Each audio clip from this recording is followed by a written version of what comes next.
Hello everyone, I'm Sangapal Chakranarayan. I welcome you back on our official YouTube channel English with Sangapal Sir. In this lecture series, so far we have solved many SBI Clerkle PYQs. Today also we are going to add one more feather to this lecture series. So without speaking into circle, let us start with the very first question of this day. So directions are given here. Directions को हम जरा अच्छी तरह से पढ़ लेते हैं. एक बार डायरेक्शंस अच्छी तरह से पढ़ ले तो सवाल समझ में आएगा, और जैसे ही सवाल समझ में आएगा आंसर अपने आप आ जाएगा. चलिए इसे पढ़ते हैं. Directions. A few sentences are provided in the following question, each with a phrase highlighted in bold. There may or may not be an error in the highlighted phrase. The erroneous phrase can be replaced with one of the given alternatives. Choose no replacement required as your response if the highlighted phrase is correct. Now ये जो सवाल है, this question is of sentence improvement. We have solved many questions of sentence improvement so far. तो चलिए ये सवाल भी solve कर लेते हैं. तो हमारा पहला सवाल जो है वो है, traditionally patients histories were neglected in paper records often stored in bulky file cabinets within medical facilities. ये वाला जो पार्ट है, पेशेंट्स हिस्ट्रीज वर निग्लेक्टेड इन पेपर रिकॉर्ड्स, इसको हाईलाइटेड किया है और हमें कहा है कि इसे हमने ये जो चार ऑप्शंस दिए हैं इनमें से एक ऑप्शन से रिप्लेस कीजिए. अगर आपको ऐसे लगता है कि जो दिया हुआ पार्ट है वो बिल्कुल सही है तो आपको करना क्या है, आपको बस एक पार्ट नीचे दिया गया है नो रिप्लेसमेंट रिक्वायर्ड, उसे एज आंसर हमें सेलेक्ट करना है. तो यहां पे जब हमने इस क्वेश्चन को देखा तो हमें यह समझ में आया, इस क्वेश्चन में पेशेंट्स एंड हिस्ट्रीज जो है वो दो प्लूरल नाउन है और एक साथ यूज किए गए हैं. ये होने नहीं चाहिए पहली चीज. तो अगर हमें पेशेंट्स की हिस्ट्री कहनी है तो ये जो नाउन है हमें पॉजेसिव केस में चाहिए, तो इसे एपोस्ट्रोफी होना चाहिए था, तो एपोस्ट्रोफी दिया नहीं है, इसका मतलब ये गलत है पहली चीज तो. और दूसरी चीज, जब कंटेक्स्ट समझते हैं तो स्टोर करके रखा है तो निग्लेक्ट करने की बात कहां से आई. तो इसीलिए ये जो स्ट्रक्चर है ये रॉन्ग है और इसे हमें रिप्लेस करना है. तो रिप्लेस करते वक्त देखेंगे यहां पे ट्रेडिशनली पेपर, पहला जो कहता है मेडिकल हिस्ट्रीज वर हार्म्ड इन पेपर रिकॉर्ड्स, तो पेपर रिकॉर्ड्स में मेडिकल हिस्ट्री को हार्म किया जाएगा. हार्मिंग की बात कर रहे हैं, वी आर टॉकिंग अबाउट कि इसे स्टोर किया जा रहा है. तो यहां पे ये जो पहला ऑप्शन है ये बिल्कुल गलत है, ये यहां पे फिट नहीं बैठता. नेक्स्ट वाला जो है वो कहता है paper records content patients biometrics. We are talking about the traditional way, और ट्रेडिशनल वे में पेशेंट का बायोमेट्रिक्स कहां से आएगा. ट्रेडिशनल में बायोमेट्रिक्स मशीन तो थी नहीं, या ट्रेडिशन में बायोमेट्रिक्स मशीन का तो प्रयोग नहीं किया जाएगा, तो ये भी गलत है. Paper records house clinical statistics, are we really talking about the clinical statistics in this statement और in the sentence? No, not at all. So how shall we select this option C as the answer? Therefore, ये तीनों चले जाते हैं, बचता क्या है D. Let us read this option very carefully and decide whether this can be your answer or not, or else we are going to select no replacement required, but we have to replace because we have already seen ये जो part दिया है वो गलत है. If we have already seen ये गलत है तो देखना है ये वाला फिट कैसे बैठ सकता है. पेशेंट डेटा, तो यस पेशेंट का डेटा होगा, was maintained in paper records. Traditionally, patient data was maintained in paper record is absolutely right. ये बैठता है. यहां पे हम कहेंगे ट्रेडिशनली क्या किया जाता है, पेशेंट डेटा, पेशेंट का जो डेटा है वो मेंटेन किया जाता है इन पेपर रिकॉर्ड्स. पेपर रिकॉर्ड्स में उसे मेंटेन किया जाता था. ऑफन स्टोर्ड इन बल्कि फाइल कैबिनेट्स, बड़ी बड़ी वो जो फाइल होती थी ना उसमें उसे स्टोर किया जाता था विद इन मेडिकल फैसिलिटीज. और मेडिकल वो कहाँ पे रहती थी, वो जो मेडिकल फैसिलिटीज है उसी के अंदर रहती थी, ऐसा इसका कहना है. और ये बिल्कुल सही बैठ रहा है और इसीलिए हम ऑप्शन डी को अपना आंसर सेलेक्ट करेंगे. Now let us move on to the next question. और there is again another question of sentence improvement. ये क्या कहता है, ये कहता है the composition of the gut microbiota varies immune system teaching it to distinguish between beneficial microorganisms and harmful pathogens. तो इस सेंटेंस को थोड़ा सा समझ लेते हैं. यह कहता है कि the composition of the gut microbiota varies immune system से वैरी करता है. वेरीज इम्यूनी सिस्टम को वैरी करता है.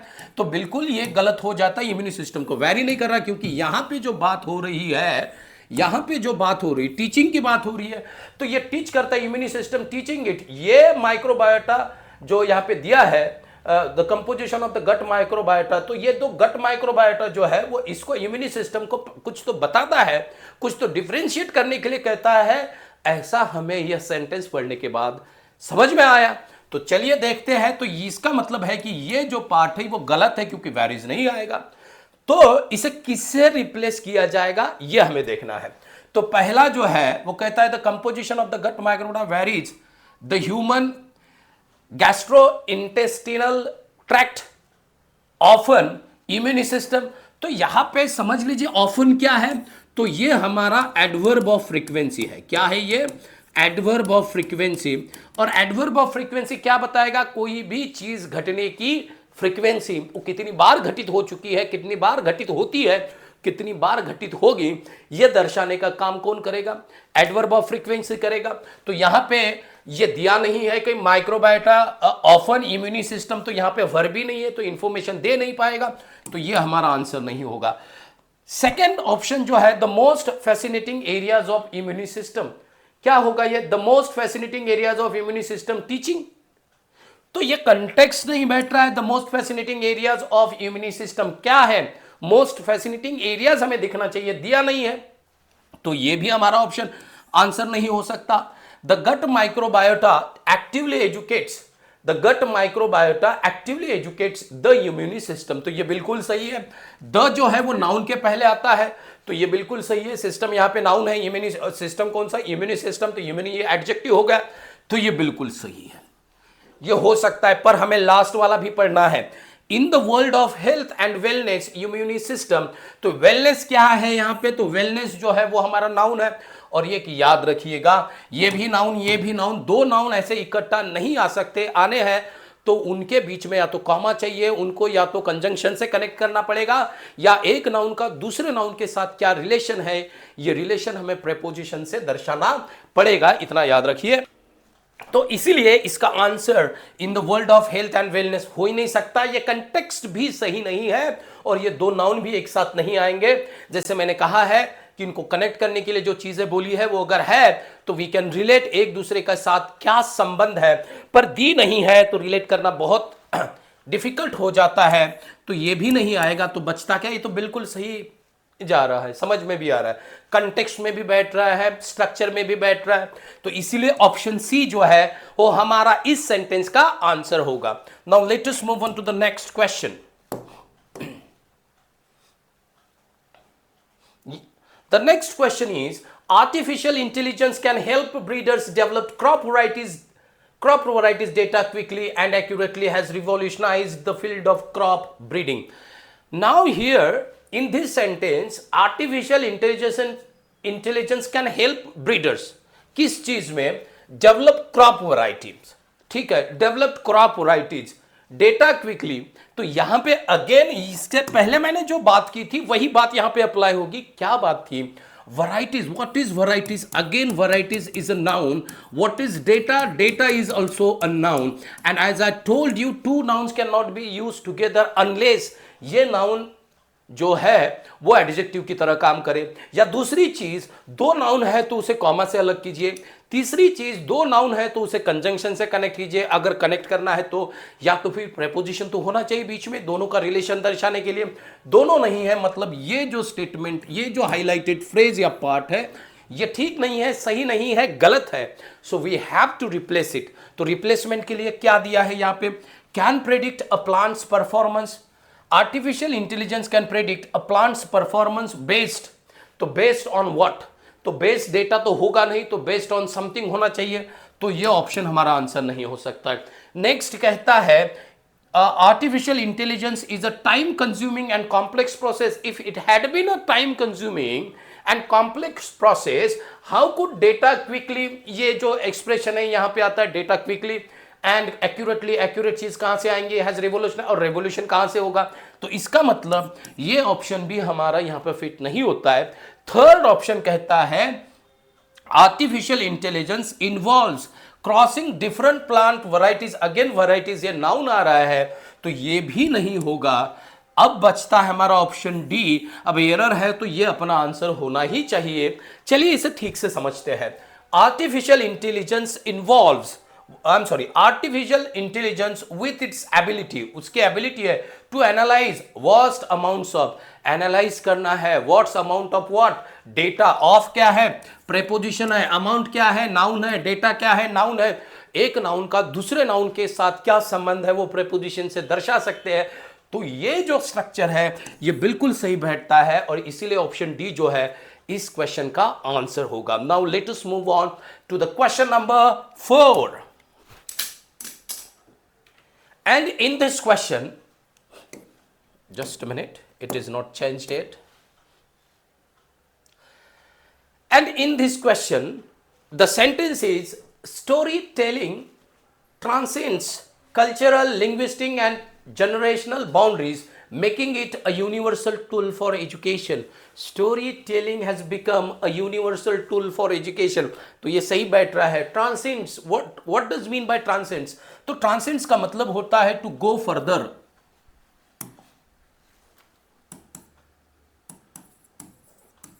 to go further, to make it better, और बढ़िया होना, और बढ़िया बनाना का मतलब होता है ट्रांसेंड्स, या टू गो फर्दर का मतलब होता है ट्रांसेंड्स। तो story telling transcends, no, transcends का मतलब to go beyond the border, to go beyond something, to go beyond something. ठीक है, ये पॉजिटिव एस्पेक्ट्स में लिया जा सकता है। ठीक है, तो ये ऐसे अलग अलग मतलब किस चीज के होते हैं, ट्रांसेंड्स के। तो स्टोरी टेलिंग ट्रांसेंड्स, तो ये क्या होती है, ये transcends cultural, linguistic and generational boundaries. तो इन जो बाउंड्रीज को है ये तोड़ देती है कौन, स्टोरी टेलिंग, मेकिंग इट, और इसे क्या बनाती है, एक यूनिवर्सल टूल बनाती है एजुकेशन का। तो ये बिल्कुल सही है, यहां पे कोई भी ऑप्शन नहीं है कि जो इसे रिप्लेस कर पाए, कोई भी ऑप्शन रिप्लेस नहीं कर पाएगा। अगर आपको सुनना है तो making curiosity and encourage exploration, कौन सा exploration, okay, making they often revolve, making के बाद में दे क्यों आएगा डायरेक्टली, मेकिंग इट, ठीक है, ओके, मेकिंग देम, देम होता तो शायद सोच लेते, ठीक है, क्योंकि ये ऑब्जेक्टिव केस में है, तो यहां पे ये दे सब्जेक्टिव केस में है, तो ये इसलिए नहीं आएगा, क्योंकि हमारा एक रूल है वर्ब के बाद कोई प्रोनाउन आता है तो वो ऑब्जेक्टिव केस में होना चाहिए, पर ये जो प्रोनाउन दिया है ये प्रोनाउन सब्जेक्टिव केस में है तो ये नहीं आएगा। तो कल्टिवेट्स, सो मेकिंग कल्टिवेट्स, ये तो आता ही नहीं है किसी चीज से, वहां पे कंटेक्स्ट से भी मैच नहीं हो रहा, ग्रामर से भी मैच नहीं हो रहा है, टू कैप्टिवेट भी नहीं आएगा, मेकिंग टू कैप्टिवेट दोनों एक साथ नहीं आएंगे, तो ये भी गया। सो नो रिप्लेसमेंट रिक्वायर्ड कहां पे है, ई में, तो इसीलिए इसका जो आंसर होगा वो होगा no replacement required. Now let us move on to the next question. Now we are moving on to the question number 5। ये क्वेश्चन नंबर 5 क्या कहता है, ये कहता है neuroplasticity is a complex process that involves the process of information and emotion. Neuroplasticity का मतलब क्या होता है, न्यूरोप्लास्टिसिटी का मतलब होता है ये ब्रेन का अपना एक फंक्शन होता है, मतलब जब ब्रेन क्या करता है ना, खुद को रिपेयर करता है, न्यूरॉन से कनेक्ट करता है, तो ब्रेन का अपने ही न्यूरॉन से जो कनेक्शन इस्टेब्लिश करने का प्रोसेस होता है उसे कहते हैं हम न्यूरोप्लास्टिसिटी। तो neuroplasticity is a complex process that involves the process of information and emotions, no, that involves the process of connecting its neuron in a different way. ठीक है, तो ये कनेक्शन की बात हो रही है यहाँ पे, प्रोसेस, इंफॉर्मेशन एंड इमोशन की बात हो रही है, प्रोसेस, ये प्रोसेसेस, तो यहाँ पे ये प्रोसेसेस, ये क्या प्रोसेसेस करता है, प्रोसेसेस की बात नहीं हो रही, कोई डेटा थोड़ी है ना प्रोसेस करेगा इंफॉर्मेशन को, तो इसीलिए इसे हमें बदलना जरूरी है। Now let us see the very first. अब बदलना है तो ये बहुत आसान है, शायद कुछ स्टूडेंट्स को लगे कि ये डिफिकल्ट है यार, ये पढ़ने के बाद में ही समझ में नहीं आ रहा, तो थोड़ा सा ध्यान दीजिए। अगर इसे बदलना है, अब इतना समझ में आया कि ये रॉन्ग है, क्यों रॉन्ग है, कैसे रॉन्ग है, इसे देखना है, तो अब आंसर क्या आएगा, क्यों रॉन्ग है हमने देखा है, आंसर क्या आएगा। यहां पे आर्टिकल द है, यहां पे आर्टिकल द है, आर्टिकल साथ में नहीं आएंगे, तो ये हमारा ए जो है आंसर नहीं हो सकता।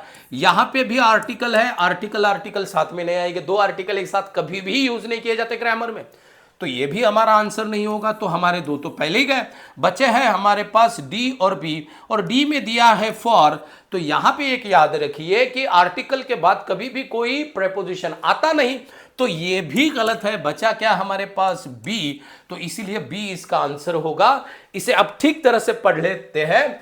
Neuroplasticity is a complex process that involves the formation of new neural connections. ये देखिए, formation of new neural connections, तो ये बिल्कुल सही है। ये जो है ये कंटेक्स्ट भी सही देता है हमें, कंटेक्स्ट भी एकदम बराबर बताता है और ग्रामर से भी ये बराबर एक कनेक्ट होता है। इसीलिए हमने ऑप्शन सी बी को एज एन आंसर सेलेक्ट किया है। Now let us move on to the next question. Now the next question is read each of the following 4 sentences. आप लोगों को जैसे बताया है, before I solve this question you have to pause the lecture. आपको खुद को solve करना है एंड देन देखना है इसका एक्सप्लेनेशन क्या है। चलिए, read each of the following 4 sentences to find out whether there is any grammatical mistake, error in it, mistake or error in it. Choose the sentence with no grammatical error as the correct answer if all the given sentences are grammatically incorrect. Choose option all are incorrect as the answer. Now they have given us these 4 statements. Can you see these 4 statements? 1, 2, 3 and 4. We have to find out the one that is grammatically correct, जो grammatically correct है, और last में दिया है all are incorrect. अगर आपको ऐसे लगता है कि दिए हुए सारे के सारे स्टेटमेंट्स गलत है, तो हम जो है वो option, just a minute guys, mobile को साइलेंट कर देता हूं एक बार। So we can select the option all are incorrect. अगर सभी गलत है तो अगर हमें सही दिखता ही नहीं है तो एक ऑप्शन और दिया है। चलिए इन स्टेटमेंट्स को पढ़ते हैं। इसमें जो पहला स्टेटमेंट्स दिया है वो कहता है the cat curled up in its bed. अब कर्ल्ड अप का मतलब क्या होता है? कर्ल्ड अप का मतलब होता है हाथ पैर ऐसे नजदीक लेके बैठना या फिर सो जाना, ठीक है। तो इस तरह से इस तरह का जो पोस्चर होता है उसे कहते हैं curl up. The cat curl up क्या क्या इन इट्स बेड। तो यहां पे जो इट्स दिया है इसे ध्यान देखिए, किसका बेड? तो कैट का बेड। तो ये इट प्रोनाउन किसके लिए यूज किया है? कैट के लिए। बेड किसका? कैट का।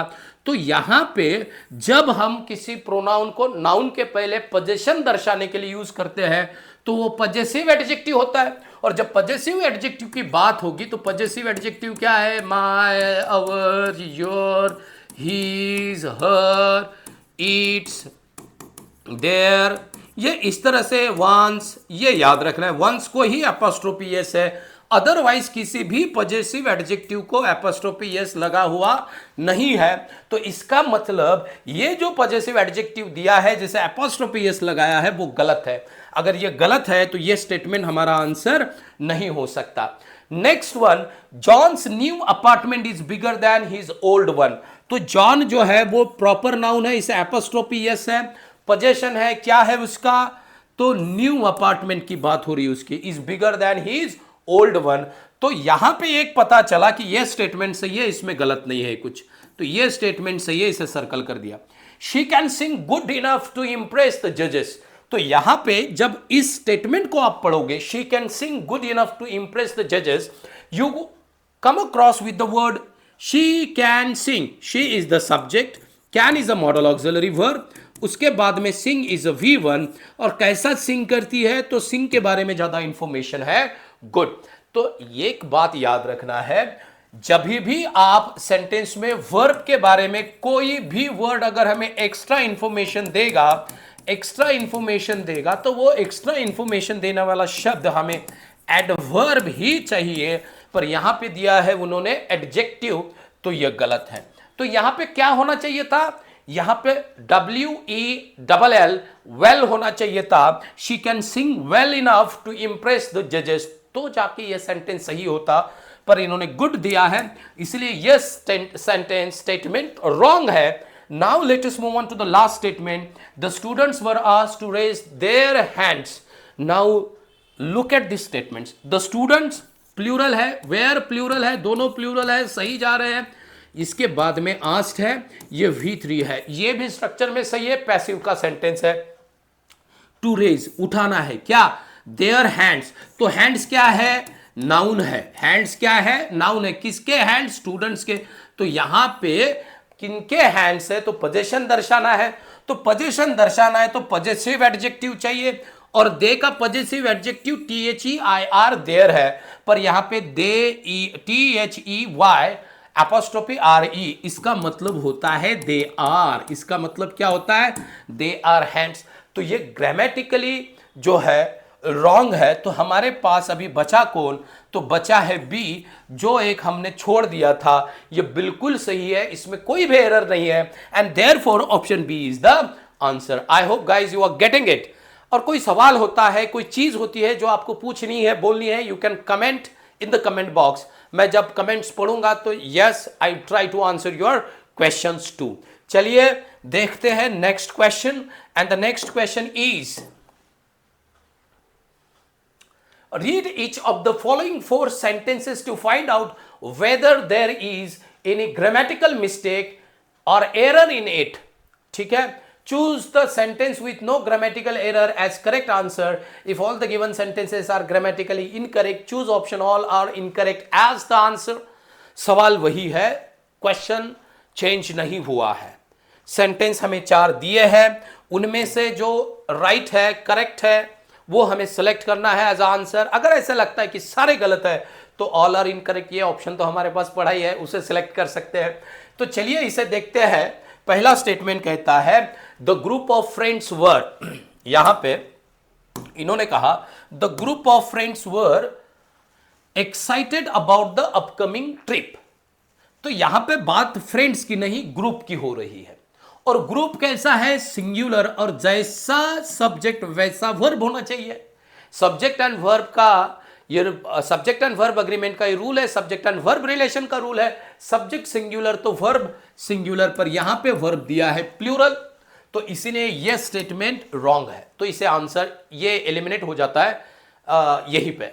नेक्स्ट है neither the book nor the movie were interesting to हर।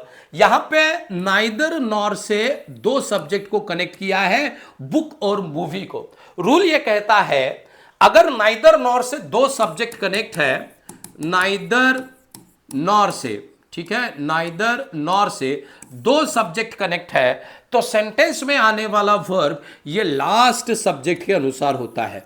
और लास्ट सब्जेक्ट क्या है? मूवी। मूवी कैसा है? सिंगुलर। और वर्ब कैसा है? प्लूरल। तो ये सही है या गलत है? आई होप आप लोगों का आंसर मिल गया होगा। तो गलत है, वॉज होना चाहिए था यहां पे। जैसे कि यहां पे भी क्या होना चाहिए था? वॉज ही होना चाहिए था। Next one, each of the players on the team were given a new uniform. इसके पहले बहुत बार यहां पे नाइदर पे क्वेश्चन आया है, ईच पे क्वेश्चन आया है, एवरी पे क्वेश्चन आया है।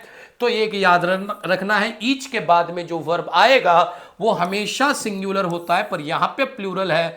इसीलिए ये वाला जो सेंटेंस है इसे थोड़ा सा मिटा देता हूं अभी। इसके बाद में जो वर्ब आएगा वो वर्ब भी सिंगुलर चाहिए, पर ये प्लूरल दिया है, इसलिए ये वाला सेंटेंस जो है ऑप्शन सी ये भी गलत है। अब बचा है हमारे पास D, the company. Yes, very good. Along with, ये हमारा कंजंक्शन है, इट्स सब्सिडियरीज। तो सब्सिडियरीज जो है ये हमारा दूसरा सब्जेक्ट है, ये प्लूरल है, ये सिंगुलर है, और वर्ब यहां पे सिंगुलर आया है। अलोंग विथ से अगर 2 सब्जेक्ट कनेक्टेड है, ठीक है, अलोंग विथ ही नहीं, एज वेल एज होता है, अलोंग विथ होता है, टुगेदर विथ होता है, and, not, like, unlike, with, without, in addition to, rather than, no less than. इस तरह के कंजंक्शन से जब 2 सब्जेक्ट कनेक्ट होते हैं तो सेंटेंस में आने वाला वर्ब ये पहले सब्जेक्ट के अनुसार होता है। और पहला सब्जेक्ट है कंपनी। कंपनी सिंगुलर है, वर्ब भी सिंगुलर है, बाकी स्टेटमेंट तो सही है। इसका मतलब ये वाला स्टेटमेंट गलत नहीं है, ये सही है, एंड देयरफॉर ऑप्शन जो डी है इस क्वेश्चन का आंसर होगा। Now let us move on to the next question. ये नेक्स्ट क्वेश्चन होगा हमारा क्वेश्चन नंबर 8।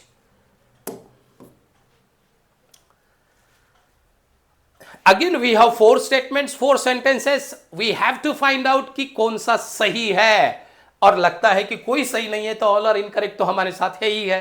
चलिए इसे पढ़ते हैं।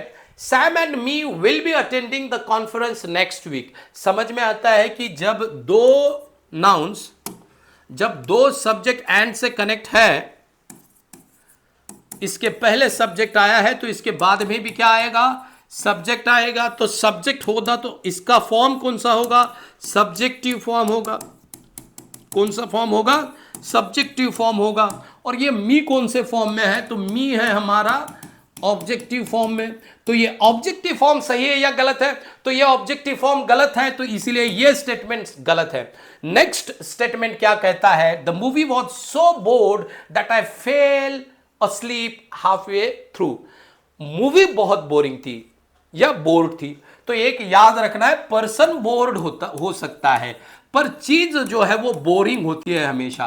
कोई भी चीज जो होती है वो कैसी होती है? बोरिंग होती है। और मूवी ये चीजों में आती है, तो ये बोर्ड नहीं हो सकती है, ये बोरिंग हो सकती है। इसलिए ये स्टेटमेंट हमारा गलत है। दूसरी चीज, अगर बोर्ड ये वर्ब होगा, V3 होगा, तो ये स्टेटमेंट पैसिव में जाएगा और मूवी पे कोई एक्शन नहीं हो रही है, मूवी की वजह से मैं परेशान हो रहा हूं, तो इसीलिए यहां पे बोरिंग चाहिए। ये जो स्टेटमेंट है ये गलत है। थर्ड स्टेटमेंट क्या कहता है? वो कहता है she asked him to lie down and rest for a while. Now look at this verb which one? Lie down. This is very important. Lie and lie का मतलब होता है झूठ बोलना। क्या होता है इसका मतलब? झूठ बोलना। झूठ बोलना। और इसके दो फॉर्म क्या है? V2 एंड V3 होता है लाइड। यह है V2 और यह है इसका V3, सेम है। पर अब अगर दूसरा लाई देखे तो इसका मतलब होता है लेटना। क्या मतलब होता है इसका? लेटना। और लेटना इस मतलब से ये आ जाए तो इसका फॉर्म होता है ले, और तीसरा होता है लेन। ठीक है, मतलब ये जो ले है वो सेकेंड फॉर्म में है। तो यहां पे एक हमें, और एक होता है ले अपने आप में V1 है, इसका मतलब होता है अंडी वगैरह देना, तो इसका सेकेंड फॉर्म होता है लेट, थर्ड फॉर्म होता है लेड। तो इनमें से ये ले तो है नहीं हमारा, ठीक है। तो क्या किस मीनिंग से दिया है? She asked him to lay down and rest, rest की बात हो रही है, तो ये वाला ले नहीं आएगा, ये ले वाई वाला। इसका मतलब इस लाई का ये जो सेकेंड फॉर्म है वो यहां पे लिया गया है। और रूल ये कहता है टू के बाद में कोई वर्ब आना है तो वो V1 आएगा, पर यहां पे इन्होंने V2 दिया है, वर्ब का सेकेंड फॉर्म दिया है, जो इस स्टेटमेंट को इनकरेक्ट बनाता है। Now let us read the last statement. The team congratulates each other. Team congratulates करती है एक दूसरे को, each other after a hard fought victory. ठीक है, after a hard fought victory, ये बिल्कुल सही है स्टेटमेंट, इसमें कोई गलत नहीं है, इसीलिए हमारा ऑप्शन डी जो है आंसर होगा। Now let us move on to the next question. तो हमारा नेक्स्ट क्वेश्चन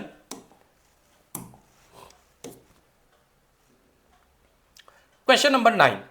नाउ ये क्वेश्चन नंबर 9 क्या कहता है? The team of researchers were conducting experiments in the laboratory. चलिए, दूसरा है, इस स्टेटमेंट को जब हम देखते हैं हमें यह चीज समझ में आती है, टीम ये सिंगुलर नाउन है और इसके साथ प्लूरल वर्ब यूज किया है ना। You must be thinking researchers दिया है, we are not talking about the researchers, we are talking about the team, and therefore if the subject is singular, verb also has to be singular, but this verb is given plural and hence this statement is wrong। तो ये हमारा option eliminate हुआ, बचा है B C D, तीन options. He bought too much candy at the store. पहली चीज तो ये टू डबल नहीं होता, वो टू होना चाहिए, यहीं पे है। So he bought too much candy from the store हो सकता है, तो ये एड भी यहां पे गलत हो सकता है। अगर लाई है, शॉप पे लाई है, ही bought too much candy at the shop, वो ठीक है, पर ये टू तो यहीं पे गलत है। यही गलत हुआ तो ये स्टेटमेंट रॉन्ग हुआ, ये स्टेटमेंट रॉन्ग हुआ तो एलिमिनेट हुआ, बचा दो ऑप्शंस सी और डी। यहां पे सी कहता है every item on the agenda were discussed thoroughly, तो यहां पे एवरी दिया है, we have just discussed. Every अगर सेंटेंस में है तो इसके बाद आने वाला वर्ब हमेशा सिंगुलर होता है, पर ये प्लूरल है, इसलिए ये स्टेटमेंट भी गलत है। यहां पे क्या होना चाहिए था? यहां पे वॉज होना चाहिए था, यहां पे क्या होना चाहिए था? वॉज होना चाहिए था, तो ये भी स्टेटमेंट गलत है। Now we have the last statement, I couldn't find my keys anywhere so I had to use an alternative pair. तो पेयर ही जो हो इसका स्पेलिंग होता है PAIR, PARE नहीं, तो इसका मतलब ये स्टेटमेंट भी गलत है। कोई भी स्टेटमेंट सही नहीं, तो कौन सा ऑप्शन सेलेक्ट करोगे आप? ऑल आर इनकरेक्ट, ये वाला है। अब हमें करेक्ट ढूंढने के लिए कहा है तो कोई करेक्ट होगा ही। ऐसे जबरदस्ती नहीं होती। I hope you understood this. Now let us jump on to the next question and that is question number 10। Now in question number 10, ये क्वेश्चन नंबर 10 है, ठीक है, यहां पे लिख देता हूं ताकि कोई गड़बड़ ना हो। He wore his new jeans with a loose fit. तो लूज मतलब क्या होता है, किसी चीज को घुमा देना या किसी चीज को हारना, और हमें चाहिए ढीला, तो इसका होगा LOOSE। इसका मतलब ये स्पेलिंग भी एरर है, वो स्पेलिंग एरर नहीं है, ये वर्ड रॉन्ग यूज किया है, एंड देयरफॉर ये जो स्टेटमेंट है ये रॉन्ग है, and once it become incorrect ये तो अपना एलिमिनेट हो गया। चलिए देखते हैं B. She could not bear the thought of saying goodbye. So here she is the subject, इसके बाद में कुड जो है हमारा मॉडल ऑक्सिलरी वर्ब है, उसके बाद में बेयर ये वर्ब आया है, और बेयर ये वर्ब स्टूडेंट्स जो है, मेरे स्टूडेंट्स उनको पता है, मैंने लिख के दिया है आप लोगों को, बेयर बेयर बियर। तो ये बेयर जो है, बियर एंड बेयर, इसके मतलब दोनों लिख के दिए मैंने आप लोगों को, ठीक है। तो एक का मतलब होता है टू एंड्योर, और एक का मतलब होता है टू गिव बर्थ। तो यहाँ पे गिव बर्थ की बात नहीं हो रही है, टू एंड्योर की बात हो रही है, सहन करना। और सहन करना इसका मतलब, इसका जो ये बियर है, बेयर जो है वो V1 है, तो V1 चाहिए, पर यहां पे इन्होंने दिया है V2। क्या दिया है, V2 दिया है, जो गलत है। मॉडल ऑक्सिलरी वर्ब के बाद में V2 नहीं आता, क्या आता है, V1 आता है, पर यहां पे V2 दिया है, इसलिए ये स्टेटमेंट गलत हुआ है। तो यहां पे चाहिए था कुड नॉट बेयर, पर स्पेलिंग क्या होना चाहिए था, तो इसका स्पेलिंग होना चाहिए था कुड नॉट बेयर, BEAR। तो ये गलत हुआ। चलिए सी देखते हैं। I will meet you there at the coffee shop. Now always remember, इस देयर में और इस देयर में कभी भी कंफ्यूज नहीं होना है, ये पॉजेसिव एडजेक्टिव है, ठीक है, पर ये हमें प्लेस दर्शाता है। ये देयर क्या दर्शा सकता है, हमें प्लेस दर्शा सकता है, इतना याद रखना है। जो हमें यहां पे क्या दर्शा रहा है, प्लेस मतलब क्या है, ये एडवर्ब का काम कर रहा है। यहां पे किसका काम कर रहा है, एडवर्ब का काम होना चाहिए, पर यहां पे पॉजेसिव एडजेक्टिव दिया है। पॉजेसिव एडजेक्टिव क्या दर्शाता है, पोजीशन दर्शाता है, और यहां पे इस सेंटेंस में किसी भी चीज का पोजीशन दिया नहीं, एंड देयरफॉर ये भी स्टेटमेंट रॉन्ग है। अब बचा है हमारे पास लास्ट वाला D. The teacher explained the concept clearly and the students understood it. ये बिल्कुल सही है। टीचर हमारा सब्जेक्ट है, एक्सप्लेन्ड V2 है, द कॉन्सेप्ट नाउन है। कैसे की, clearly and the students understood it, absolutely right है, इसमें कोई एरर नहीं है, इसलिए ऑप्शन डी इसका आंसर होगा। Now let us move on to the next question.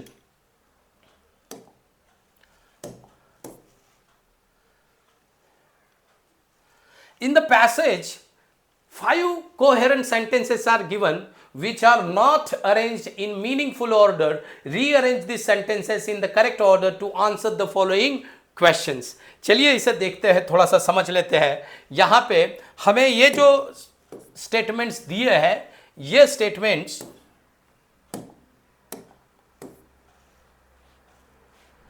तो ये सवाल जंबल्ड पैराग्राफ का है, पैरा जंबल का है, और यहां पे थोड़े से स्टेटमेंट जो है आपको एक लास्ट वाला दिखेगा नहीं, just give me a few seconds. I hope ये जो है अभी पैराग्राफ पैसेज आप लोगों को विजिबल है, सभी लोगों के लिए। मैं थोड़ा सा फ्रेम के बाहर हो जाता हूं, इसे पढ़ लेते हैं। हमें क्या पूछा है इन्होंने, we have to rearrange this paragraph. ये सेंटेंसेस जो है इन्हें रीअरेंज करना है और फिर इसके आंसर देने हैं। अब यहां पे एक बात याद रखिए, पिछले वाले जैसे नहीं है कि हमें BCD CB ये दिया है। हाँ दिया है एक लास्ट सवाल में, पर यहां पे हमें पूछा है पहला, दूसरा, तीसरा, जो बैंकिंग PO के लिए जनरली पूछते हैं या मेंस में जो पूछते हैं SBI के, IBPS के, वो सवाल यहां पे दिया है। अब चलिए इसे पढ़ लेते हैं। पहला स्टेटमेंट कहता है, there wisdom lies in the ability to approach situations with unfiltered innocence, fostering imaginative problem solving. In contrast, adults draw on life experiences, accumulated knowledge, and a developed sense of responsibility. Children and adults exhibit distinct forms of wisdom shaped by their developmental stages. Their wisdom tends to be grounded in practicality, foresight, and a nuanced understanding of complex situations.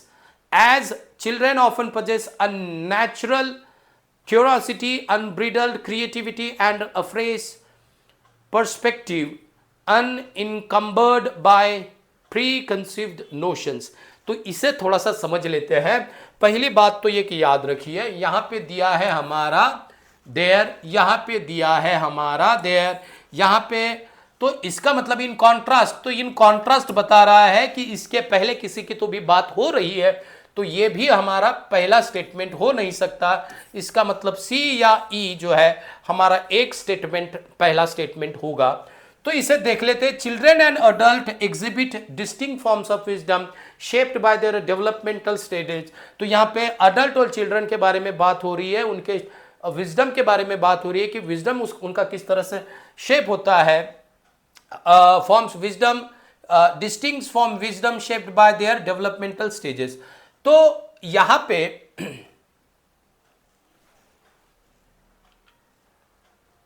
तो इसमें हमें दिख रहा है कि children and adults exhibit, ये exhibit कहते हैं डिस्टिंक्ट फॉर्म ऑफ विजडम।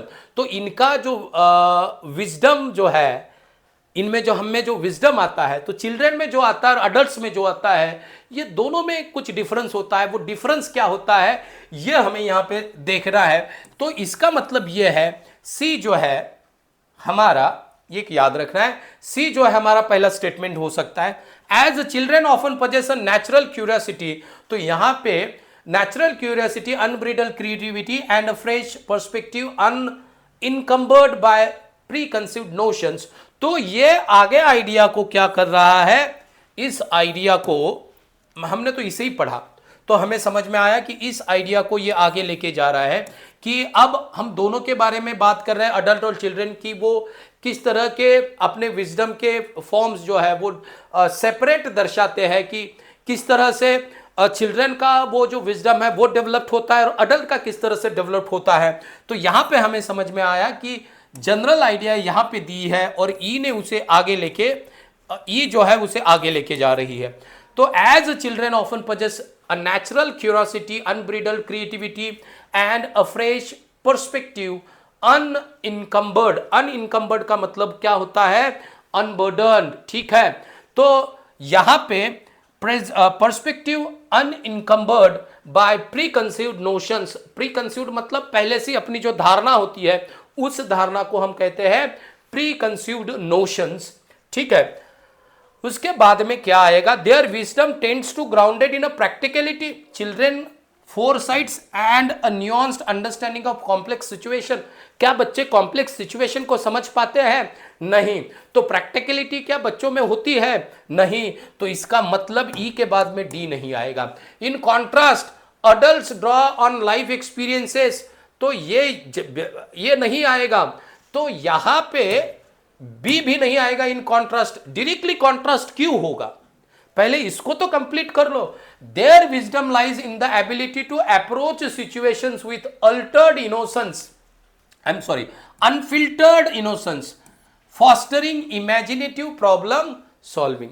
तो इमेजिनेशन से वो क्या करते हैं, अपने बहुत सारे प्रॉब्लम सॉल्व करते हैं। तो इस आइडिया को ए जो है वो आगे लेके जा रहा है।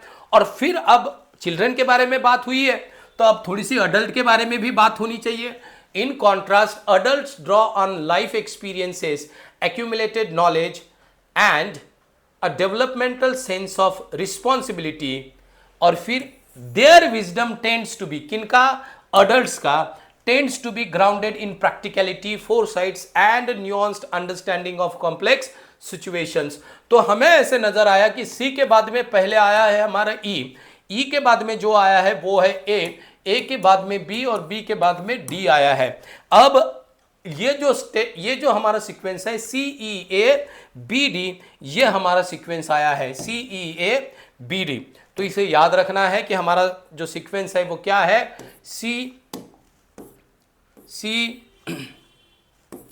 ई ए बी डी। देखते हैं ऑप्शन में भी ये है या नहीं। विच of the following is the third sentence after the rearrangement. तो समझ में आया ए, तो इसका आंसर होगा पहला ए। चलिए नेक्स्ट क्वेश्चन देखते हैं।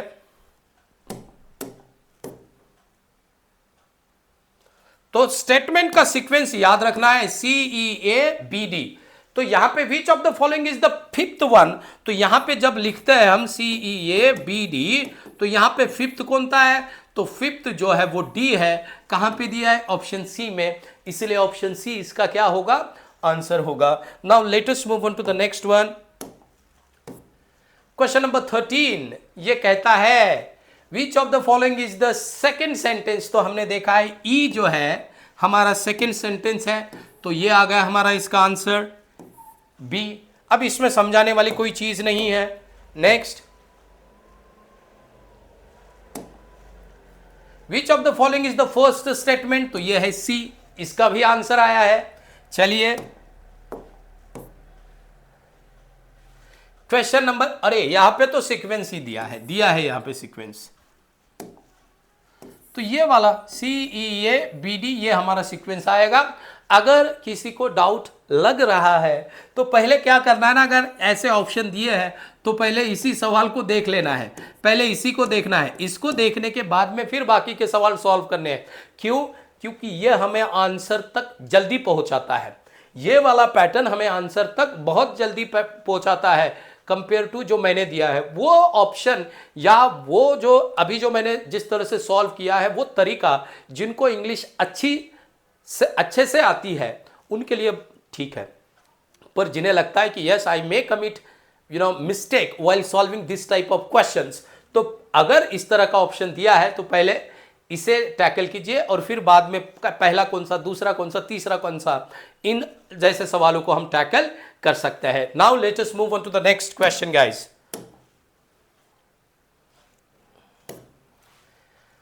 So here is the question number 16 and 16 to 18. Each of the given question contains a sentence with one blank. Choose from the following options the word that can be most appropriately used to complete the sentence grammatically and contextually. तो ये fill in the blank वाला सवाल है। fill in the blank में पहला question कौन सा है? तो fill in the blank में जो पहला क्वेश्चन दिया है वो क्वेश्चन है the scientist issued a warning about the eruption of the volcano based on increased seismic activity in the region. तो seismic activity जो है, अब जिनका ज्योग्राफी या जियोलॉजी सब्जेक्ट है उनको समझ में आएगा। तो seismic activity जो है वो एरिया में बढ़ गई है। इसका मतलब क्या है कि वो प्रेडिक्ट कर रहे हैं, क्या प्रेडिक्ट कर रहे हैं कि प्रेडिक्ट कर रहे हैं क्या होगा, इरप्शन ऑफ वोल्केनो फट सकता है। तो द साइंटिस्ट क्या करेंगे, वार्निंग इशू करेंगे ना भाई साहब, जो है वोल्केनो जो है वो इरप्ट हो सकता है, सावधान। तो यहां पे about the latent eruption, latent का मतलब होता है हिडन। तो कौन सा हिडन इरप्शन, हिडन इरप्शन के बारे में बात होगी नहीं। रिलेवेंट रिलेटेड इरप्शन किसका, नेग्लिजेंट जो देखा भी मतलब जिसे निग्लेक्ट किया जा सके। यस इमिनेंट हो सकता है। इमिनेंट मतलब about to happen, about to happen in future, जो फ्यूचर में हो सकता है वो इमिनेंट। तो ये बिल्कुल सही है, कोहेरेंट तो हो नहीं सकता। इस इमिनेंट को याद रखना है, जैसे ये इमिनेंट है वैसे एक इमिनेंट और होता है, इसका मतलब होता है फेमस और रिस्पेक्टेड। इसका मतलब क्या होता है, फेमस और respected, widely respected person, respected, ठीक है। तो ये जो होते हैं इस तरह से जो वर्ड्स होते हैं उनके मीनिंग अगर हमें पता है तो फिल इन द ब्लैंक बहुत आसान होता है। ये वोकैबुलरी बेस्ड सवाल है, इतना याद रखना है। Now let us move on to the next question. The next question is the quaint book store attracted customers with its charming atmosphere and the blank of rare hard to find books. तो ये जो books है कहीं पे नहीं मिलते, जो यहाँ पे मिलता है तो यहाँ की ये नॉवेल्टी है, विशेषता है, नयापन है, तो ये आएगा liberty. So and the liberty of rare hard to find books, किताबों की लिबर्टी होगी, वो जो कहीं नहीं मिलती लिबर्टी किताबों की वो यहाँ पे मिलेगी नहीं। क्रिएटिविटी मिलेगी, इंटेग्रिटी मिलेगी नहीं, सिक्योरिटी ऑनेस्टी की क्या बात होगी यहाँ पे। तो इसीलिए चारों ऑप्शन जो है वो एलिमिनेट हो जाते हैं और बचता क्या है, ऑप्शन ई। इसलिए ऑप्शन ई हमारा आंसर है। Now let us move on to the question number 18 and here is the question on your screen. Pause कीजिए, सॉल्व कीजिए, तब तक मैं समझा देता हूं। The medical blank witness breakthroughs in treatments, breakthrough witness कर रहे हैं किसमें, in treatments and vaccination, saving countless lives को सेव कर रहे हैं, इंप्रूविंग पब्लिक हेल्थ। तो यहां पे द मेडिकल अटेंशन, तो यहां पे इस क्वेश्चन में कोच ये वर्ड दिया है, कौन सा वर्ड दिया है? कोच। और क्या कहा है? The leadership coach conducted workshop to enhance managerial skills enabling professional to excel in their roles. तो यहां पे जो कोच ये वर्ड दिया है, ये नाउन है, और कौन सा कोच? Leadership coach. तो यहां पे ये एडजेक्टिव की तरह काम कर रहा है, तो ये बिल्कुल सही है, कोच इस वर्ड का यूज यहां पे। दूसरा कहता है in times of adversity the motivational coach, yes coach ये नाउन है, कौन सा कोच? Motivational coach. कोच अलग अलग होते हैं, तो ये भी सही है। To celebrate their anniversary the couple organised a friendly coach of board games. तो बोर्ड गेम जो है वो गेम्स की बात हो रही है, तो ये मैच हो सकता है, क्या हो सकता है? Match, friendly match of board games. तो ये फ्रेंडली मैच होगा field with laughter and competition. तो यहां पे कोच को ना थोड़ी ना ऑर्गेनाइज करेंगे, मैच को ऑर्गेनाइज करेंगे, तो ये गलत है। इसका मतलब पहला और दूसरा सही है, पर तीसरा गलत है। दिया कहां पे है? ए में, इसीलिए इसका आंसर जो होगा वो होगा both 1 and 2। Now let us move on to the last question of this lecture, and that is now in this question hatch ये word दिया है। now they have asked us, इसको देखिए भाई hatch को, और बताइए ये कहां पे contextually fit बैठता है, grammatically fit बैठता है और कहां पे नहीं। तो यहां पे देखेंगे the rescue team safeguards sea turtle eggs from the poachers ensuring a successful hatch for the endangered species। तो hatch मतलब क्या होता है? to break out the eggs, और उसमें से species का आना, ठीक है। तो ये बिल्कुल सही है, यहां पे कोई भी एरर नहीं है, तो A इज राइट है। तो जहां पे 1 होगा वो हमारा आंसर होगा। सेकंड है in times of uncertainty it is wise to seek. तो यहां पे हैच फ्रॉम ट्रस्टेड फ्रेंड। अब अनसर्टिनिटी है, परेशानी है, तो फ्रेंड से हम प्रोटेक्शन ले सकते हैं, फ्रेंड से हम शेल्टर ले सकते हैं, हेल्प ले सकते हैं, हैच कैसे लेंगे भाई? तो ये गलत है। तो इसका मतलब जहां पे 2 है ये हमारा आंसर नहीं हो सकता। तीसरा, the scientist observe with excitement as the experiment begins to hatch results। to hatch मतलब to produce something, ठीक है, to produce something, ये इसका मतलब जो होता है यहाँ पे। तो इसीलिए थर्ड स्टेटमेंट्स भी राइट है, और फर्स्ट और थर्ड दिया कहाँ पे है? तो ये दिया है डी में, तो इसीलिए ऑप्शन डी जो है वो हमारा आंसर होगा। आई होप गाइज ये जो क्वेश्चंस मैंने यहाँ पे आज कंडक्ट किए हैं आप सभी लोगों को समझ में आए हैं। अगर आपको ये लेक्चर आज का पसंद आया होगा, इसी तरह से मैं लेक्चर लेते जाऊंगा, बट मेक श्योर आप लोग इसे देखते हो, साथ ही साथ कमेंट करते हो, लाइक करते हो और शेयर करते हो, तो इससे हमारा और कॉन्फिडेंस जो है वो बढ़ता है। We become more encouraged to conduct such lectures।